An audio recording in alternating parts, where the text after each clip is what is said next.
Halo teman-teman, perkenalkan nama saya Raden Muhammad Jamaluddin dan teman saya Maulana Idrus. Di sini kami akan menjelaskan tentang peran dan fungsi manajemen. Apa itu yang dimaksud dengan peran manajemen? Peran manajemen adalah segala hal yang mengatur dan mengarahkan orang lain untuk mencapai tujuan organisasi. Peran manajemen dibagi menjadi 3 bagian. Pertama, peran interpersonal. Kedua, peran informasi. Dan ketiga, peran pengambilan keputusan. Baiklah, pertama kita akan membahas tentang peran interpersonal. Apa itu peran interpersonal? Peran interpersonal adalah hubungan antara manajer dengan orang yang ada di sekelilingnya, meliputi figurehead atau simbol pemimpin, yaitu manajer hadir sebagai simbol dalam acara-acara perusahaan. Ada lagi leader atau pemimpin.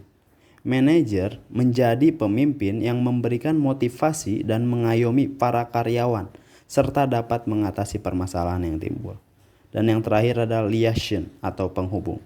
Manajer menjadi penghubung dengan pihak internal maupun eksternal.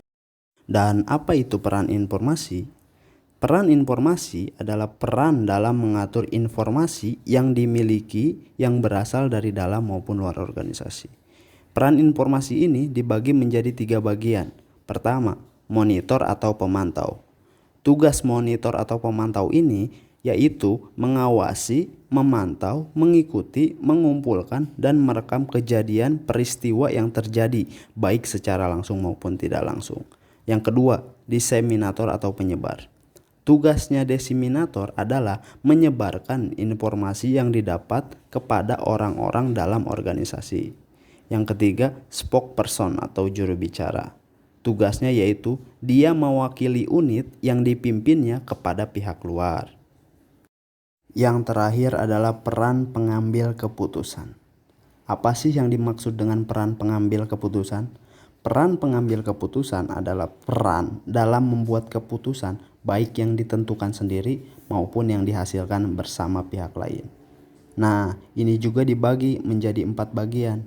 Pertama itu entrepreneur atau kewirausahaan, yaitu membuat ide dan kreasi yang kreatif dan inovatif untuk meningkatkan kinerja unit kerja.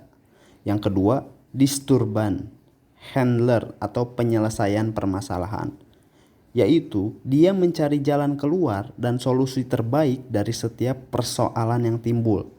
Ketiga, resource allocator atau pengalokasian sumber daya, menentukan siapa yang menerima sumber daya serta besarnya sumber daya. Terakhir adalah negosiator atau negosiator, melakukan negosiasi dengan pihak dalam maupun pihak luar untuk kepentingan perusahaan. Apa yang dimaksud dengan fungsi manajemen?